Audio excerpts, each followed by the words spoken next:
성공 창업 바로가기. 스타트업과 기업.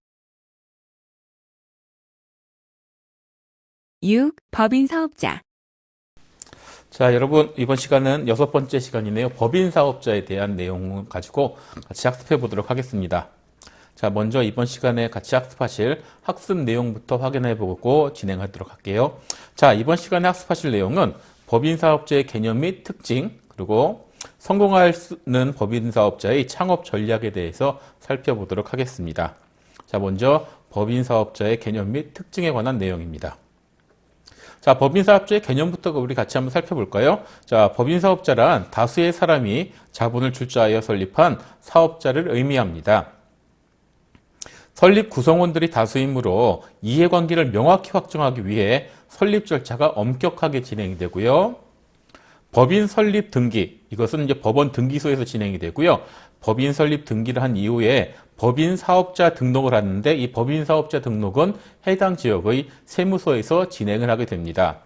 앞에서 우리가 개인 사업자에 대해서도 학습을 하셨고 이번 시간에 법인 사업자에 대한 이야기인데 법인 사업자라는 건 말 그대로 법적인 사람을 하나를 만드는 거예요. 그런데 법적인 사람을 만드는 이유가 개인이 하는 사업이 아니고 여러 사람이 주식 혹은 주주로 이제 참여를 하는 그런 형식이기 때문에 법적으로 사람을 하나 만들어 놓고 그 이름을 통해서 사업을 진행하는 게 쉽게 생각하시면 법인 사업자다라고 이해를 하시면 좀 쉬우실 것 같아요.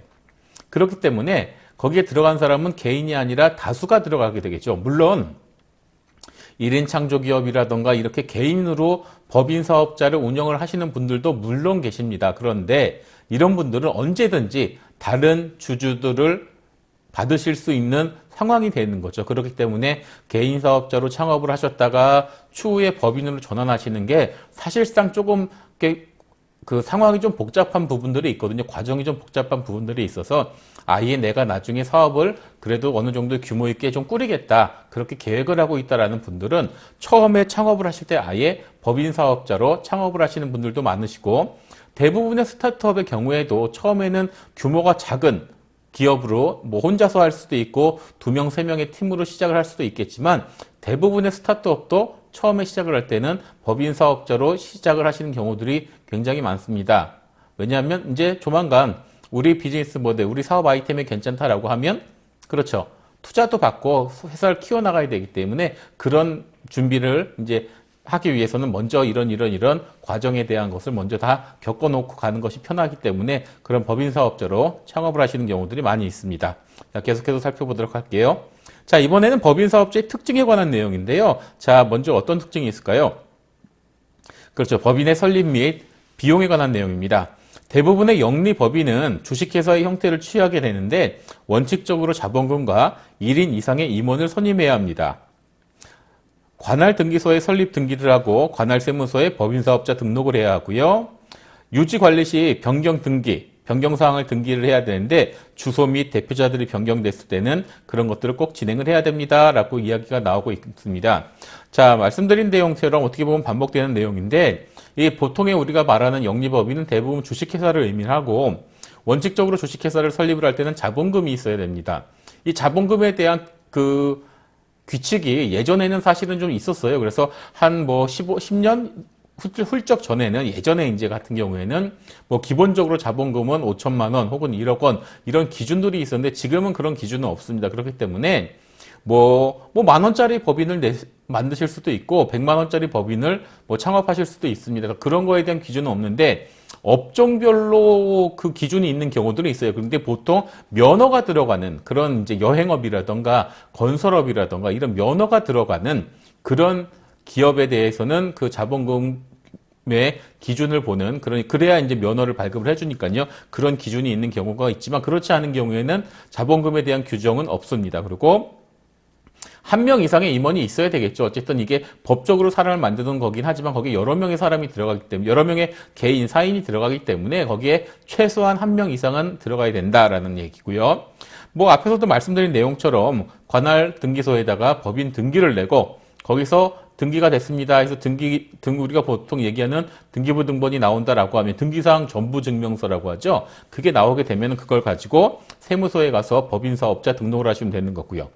법적인 사람이기 때문에 실질적으로 내용이 좀 변할 때가 있어요. 예를 들면 법인의 주소가 바뀐다던가 법인 대표자가 변경이 된다거나 이럴 때도 반드시 그렇죠. 등기를 진행을 해주셔야 항상 업데이트된 그런 이제 정보를 가지고 있어야 된다라는 거고요.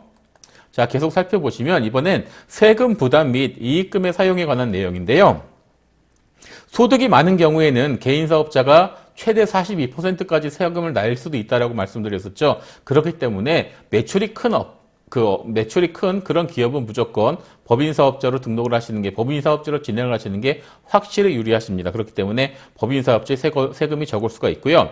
이 대표자의 경우도, 법인 사업자 대표이사의 경우도 건강보험상에서 직장가입자로 간주가 되고 있어요. 그래서 직장가입자로 보시면 되겠어. 연말정산을 진행하시면 되고요. 개인 사업자는 좀 다르죠. 개인 사업자는 그 소득 신고를 하게 되겠어. 종합소득세 신고를 하게 되겠죠. 법인의 이익금은 주주에 대한 배당이나 혹은 임원에 대한 보수로 지급하게 된다. 개인 사업자의 경우는 번 돈을 개인 사업자인 사업주 마음대로 쓸 수가 있는데 법인은 그렇지 않습니다. 이건 명시가 되어 있기 때문에 보통은 이익금을 주주들에게 배당을 해주거나 혹은 임원들에 대한 보수로 지급을 하는 뭐 플러스 보수로 진행하는 경우들도 있고요. 그런 경우들이 있다라고 보시면 되겠고요. 자, 이번엔 책임에 대한 내용이네요.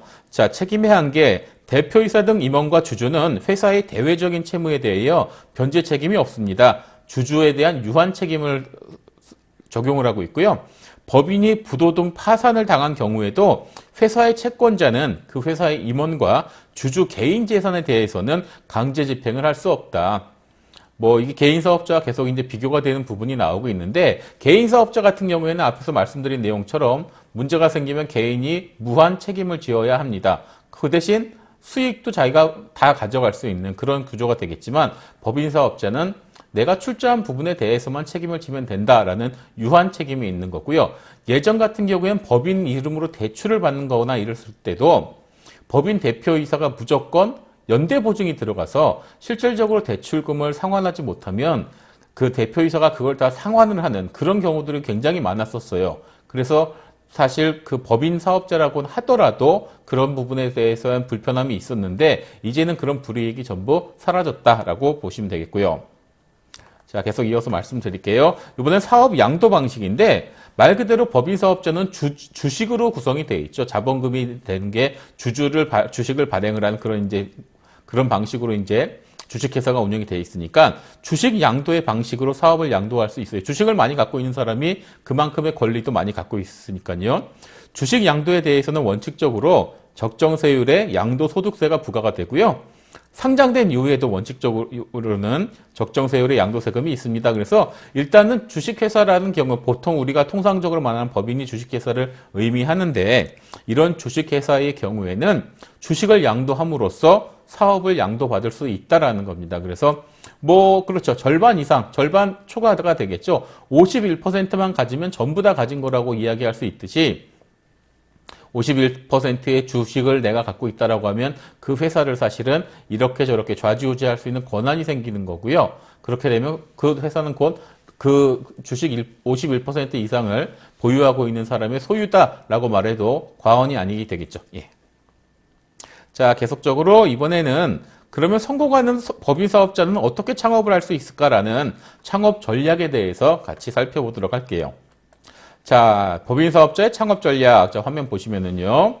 법인 사업자라는 건 사기업 가운데 가장 발달한 기업 형태, 보통 주식회사라고 하는데요. 자본가의 자본, 대중의 유휴 자본을 통해서 물적 회사를 이룰 수 있고요. 자본주의 경제 발전이 되면서부터 지배적인 기업 형태가 법인 사업자 혹은 주식회사다라고 이해를 하시면 될 것 같아요. 법인 사업자는 출자액을 한도로 하는 유한 책임의 회사가 되겠고요. 주식은 등액 균등, 주식의 자유로운 양도가 가능합니다. 그래서 주식의 등액 균등 같은 경우는 어쨌든 주식은 액수는 같아요. 그러니까 주식이 내가 갖고 있는 거는 10,000원짜리 주식, 저 사람이 갖고 있는 거는 50,000원짜리 주식, 저 사람이 갖고 있는 것은 100,000원짜리 주식은 아니죠. 한 주의 가격은 똑같습니다. 그렇죠? 그 대신 그 주식을 몇 개를 가지고 있느냐라는 거가 되겠죠. 그렇기 때문에 주식 투자하시는 분들은 어떻게 보면 저보다 더 잘 아실 텐데, 내가 10,000원 주고 주식을 샀는데 다음날 20,000원이 됐으면, 그렇죠? 2배 이상 오른 거죠. 그런 식으로 주식의 가격에 변동이 있을지 몰라도 그 가격이 서로 다르진 않다라는 거 이해해 주시면 되겠고요. 이런 주식은 자유롭게 양도가 가능하다. 이게 주식회사의 기본적인 개념이고 특징이 되기 위해서 이 내용을 가지고 창업 전략을 꾸미는 건데, 자, 구체적인 전략을 한번 살펴보시면, 자, 창업 업종 선택 기준에서 이렇게 쭉 나오고 있는데요. 자, 한번 창업 전략 한번 보시죠. 자, 일단은 유리한 업종을 선택을 해야 되겠죠. 어떤 것이 유리한지 고민을 좀 해보셔야 되는 거고, 창업자의 적성과 성격에 맞는 업종을 선택을 하시는 게 유리하겠고요. 또 하나, 성장성을 내포한 업종을 선택을 하셔야 되는 거고요. 자신의 상황에 맞는 그런 업종을 선택을 하시는 게 굉장히 유리하겠다. 그래서 내가 법인 사업을 하고 싶은데 어떠한 업종을 선택을 해야 되겠냐라고 봤을 때, 일단은 본인한테도 그렇고 지금 상황에도 그렇고 유리한 업종을 선택을 하자. 그리고 내가 잘할 수 있는 것, 나의 적성이라든가 성격에 맞는 업종, 또 앞으로 성장이 가능한, 성장성이 무궁한 그런 업종을 선택을 하는 것이 좋겠다. 지금 같은 경우에는 더군다나 뭐 4차 산업혁명 혹은 6차 산업 이러면서 굉장히 스피드화가 진행이 되고 있어요. 그러니까 사업하는 이 전반적인 인프라 자체가 굉장히 빨라요. 그렇기 때문에 전통적인 사업 방식으로 도전을 하는 것은 쉽지 않은 부분들이 있습니다. 그리고 또한 창업을 생각하시는 분들은 대부분은 사회의 어떤 비즈니스 모델에 대한 불편함이라던가 혹은 내가 잘할 수 있는 자신감이 있는 장점이라던가 이런 것을 가지고 계신 분들이 많기 때문에 그런 쪽에 조금 고민을 좀 해보셔서 창업을 진행하시는 것이 좋겠다라고 보시면 되겠고요. 또 자신의 상황에 맞게 업종을 선택을 하는 것이 굉장히 유리합니다라고 보시면 되겠습니다. 자, 계속적으로 보시면요. 일단은 요거는 그러니까 법인 사업자의 창업 준비 도우미에서 제가 이제 꼭지를 달아봤는데, K-스타트업이라는 창업진흥원에서 가지고 있는 그 사이트가 있습니다. 여기에 가면 모든 창업에 대한 도움을 다 받으실 수 있어요. 제가 개인 사업자에 대한 거는 저번 시간에 또 알려드린 건 소상공인 쪽을 알려드렸는데, 법인 사업자 쪽은 이 kstartup.go.kr을 들어가시면 실질적으로 창업을 어떻게 하실 건지 해당되는 교육도 물론 있으실 거고요. 굉장히 많은 도움을 받으실 수 있습니다. 자, 그리고 이 다음에 보시면 그렇죠. 이제 K-스타트업에 대한 내용이 나오고 있는데 좀 더 설명을 한번 드려볼게요. 대부분의 스타트업의 경우 법인 사업자 창업을 희망하고 있으며 모든 창업에 대한 정보는 창업진흥원의 K-스타트업에서 각종 정보를 제공하고 있습니다. 해당 홈페이지에 접속을 하셔서 각종 지원 사업 및 정보에 대한 내용 등을 꼭 확인해 주시면 고맙겠습니다. 이 사이트에서는요, 창업에 대한 것도 마찬가지로 진행을 해주시고, 뭐 이렇게 정보를 제공을 해주고 있고요. 또 하나는 각종 지원 사업들 있잖아요, 여러분. 초기 창업이라던가 예비 창업을 하시는 그런 지원 사업에 대한 내용도 나오기 때문에 K-스타트업은 반드시 좀 알고 계셔야 되는 그런 사이트가 될 거예요. 자, 그러면 이제 이번에는 법인 사업자의 창업 절차에 대해서 한번 살펴볼 텐데요. 자, 일단 처음에는 설립 의사를 결정을 하고요. 우리가 법인을 세울 것인가라는 설립 의사를 결정을 하고, 그 다음에 자본 및 조직을 구성을 하고요. 잔고 증명을 발급받아서 이걸 가지고 법인 등록 면허세를 납부한 후에 법인 등기 설립을 하고 사업자 등록을 신청을 하시고 4대 보험을 신고를 하게 됩니다. 쉽게 보시면은 처음에 우리가 법인 사업자를 설립을 하겠다라는 설립 의사를 결정을 한 후에는 같이 할 사람들끼리 모여서 이제 자본은 얼마로 하자, 또 조직은 어떻게 구성을 하자라고 하고 나서 잔고증명을 발급을 받아야 되는데, 처음에는 보통 이 설립의사 결정을 했을 때 임시적으로 맡은 임시의장에 대한 의장의 개인 통장으로 돈을 이제 입금을 하게 되죠. 그래서 누가 얼마, 그래서 그거를 자본금으로 쓰게 되기 때문에 그런 잔고증명을 발급받고, 그 다음 법인 등록을 위해서 그 법인 등록 면허세를 납부를 하게 됩니다. 왜? 요 납부를 한 영수증을 법인 설립 등기를 할 때 영수증이 첨부가 돼야 돼요. 그래서 그걸 첨부하셔서 이제 그 법인 설립이 등기가 나오면 그 등기부 등본, 지금은 등기사항 전부 증명서라고 말씀을 드리는데, 등기사항 전부 증명서를 가지고 사업자 등록을 신청을 해서 사업자 등록이 되면 보통 이제 거기 들어가는 이제 직원들에 대한 4대 보험 신고까지 이렇게 쭉 이어지는 그런 순서대로 법인 사업자를 창업할 수 있어요. 자, 그런데 이 법인 사업자가 너무 좋아진 건 예전 같은 경우에는 대부분 세무서 사무실 혹은 뭐 법무사 사무실 이런 데를 통해서 보통 법인 사업자를 창업을 했는데 이제는 온라인 창업도 가능해요. 그래서 굉장히 좀 편리하게 되어 있는데 그 부분에 대해서 제가 한번 말씀드릴게요. 자, 스타트비즈 go.kr이라는 온라인 법인 설립 시스템이 있습니다. 이쪽에 접속을 하셔서 법인 설립 신청을 해주시면 되는데 거기에 접속을 해보시면 온라인 법인 설립 시스템 매뉴얼이 굉장히 잘 작성이 되어 있습니다. 그래서 그걸 하나하나 쫓아가면서 이제 그 작성을 해주시면 되는데 그 작성하시기 전에 이제 꼭 준비를 하셔야 되는 게 본인에 대한 공인인증서, 그러니까 보통은 대표이사가 이제 여기 해당이 되겠죠. 공인인증서와 법인인감, 그러니까 법인인감하고 자본금 납입 통장 이런 것들을 이제 미리 갖고 계시다가 이쪽에 이제 첨부를 해주시면 되는 거예요. 그래서 스캔을 받아서 첨부를 해주시면 되는 건데 법인인감 같은 경우도 처음에 그 회사 이름을 대기업 그 등기소 사이트에 들어가셔서 회사 이름을 정하신 다음에 그거에 대한 법인 인감은 하나 그 도장이 되겠죠. 법인 인감 도장은 하나 마련을 해 두시는 게 좋아요. 그리고 이 온라인을 이용해서 그 법인을 설립을 하시게 되면 비용이 굉장히 저렴합니다.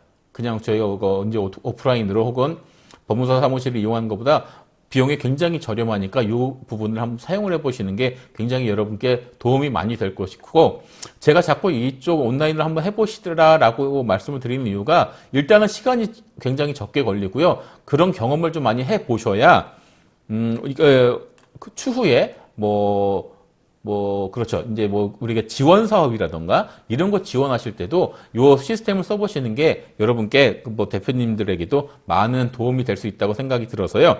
그런 그 startbiz.go.kr을 이용을 해서 법인 사업자를 창업을 할 수 있다는 것도 좀 봐주시면 되겠고요. 그리고 실질적으로 이 정관이라던가 이런 거 이제 우리가 법인을 설립을 할 때 그럴 때 조금 신경이 쓰여야 되는 부분들이 있는데 그런 부분도 이 사이트 내에서 기본적인 표준 정관은 제공을 해주고 있어요. 그래서 굉장히 좀 손쉽게 접근할 수 있는 그런 부분들이 있어요. 자, 그럼 그 다음 내용 한번 살펴보시면 이 법인 사업자의 창업 절차를 제가 비교해 놨는데 오프라인 설립과 온라인 설립 이렇게 비교를 해 놨는데요. 예를 들어서 자본금 1,000만 원 기준으로 했을 때 법무사를 통한 법인 설립의 경우에는 한 2주 정도가 소요가 되고요. 비용은 한 130에서 150 정도가 들어갈 텐데 온라인 설립 재택창업 시스템이라는 앞에서 말씀드린 스타트 비즈 같은 것을 이용했을 때는 보통 4일, 한 일주일 내에 이제 그 영업일로부터 일주일 내에 이제 해당이 되고요. 비용은 수도권 과밀 억제 구역 이외에는 15만 7천 원. 수도권 과밀 억제 구역이면 42만 7천 원 이렇게 해서 거의 비용도 한 4분의 1, 싸게 보면은 거의 10분의 1, 그렇지 않다라고 해도 한 5분의 1 정도면은 조금 그렇게 이제 그 할인이라고 표현하기 좀 그렇죠. 저렴한 비용으로 법인을 창업을 할 수 있다라는 겁니다. 요 수도권 과밀 억제 구역이라는 것은 일단 수도권에 기업들이 워낙에 많이 있잖아요. 그래서 아마 지방에서 법인을 창업을 하셔라라는 거에 대한 약간의 베네핏 같은 이런 혜택을 좀 주는 것 같아요. 그렇기 때문에 그런 부분에 대한 부분도 있고요. 아마 자본금 1,000만 원 기준으로는 이렇다라는 겁니다. 물론 자본금이 올라가면 올라갈수록 이 비용도 올라가게 돼 있는 것은 여러분 아시겠으니까 그렇게 좀 확인해 주시면 될 것 같고요. 이렇게 법인 사업자라는 것은 실질적으로 앞에서도 잠깐 말씀드린 내용처럼 법적으로 하나의 인물을 만들어서 이제 진행을 하는 거고 책임 자체는 내가 처음에 납입한 자본금 내에서의 유한 책임을 짓고 있다. 혼자서 하는 것보다는 앞으로 많이 진행이 될 그러니까 같은 많은 사람들과 같이 진행을 할 수 있는 그런 사업체의 기본적인 모형이다라고 보시면 되겠고요. 주식회사라는 건 그래도 지금까지 나온 사업 구조 중에선 제일 발전된 형태라고 이야기할 수 있다. 법인 사업자를 창업할 방법에는 온라인과 오프라인 두 가지 방식으로 나눌 수 있고 오프라인 설립을 할 때는 보통은 이제 설립 대행을 쓰고 있는데 그럴 때 들어가는 비용보다는 온라인 재택 창업 시스템을 사용을 했을 때 비용도 적게 들어가고 더 빨리 창업이 가능하다라고까지 말씀을 드렸습니다. 자, 이번 시간에 우리 같이 법인 사업자에 대해서 살펴보셨고요. 다음 시간에는 협동조합이라든가 사회적 기업 등 이렇게 기업의 유형에 대해서 하나하나 살펴보도록 하겠습니다. 자, 여러분 수고 많이 하셨고요. 다음 시간에 뵙겠습니다. 감사합니다.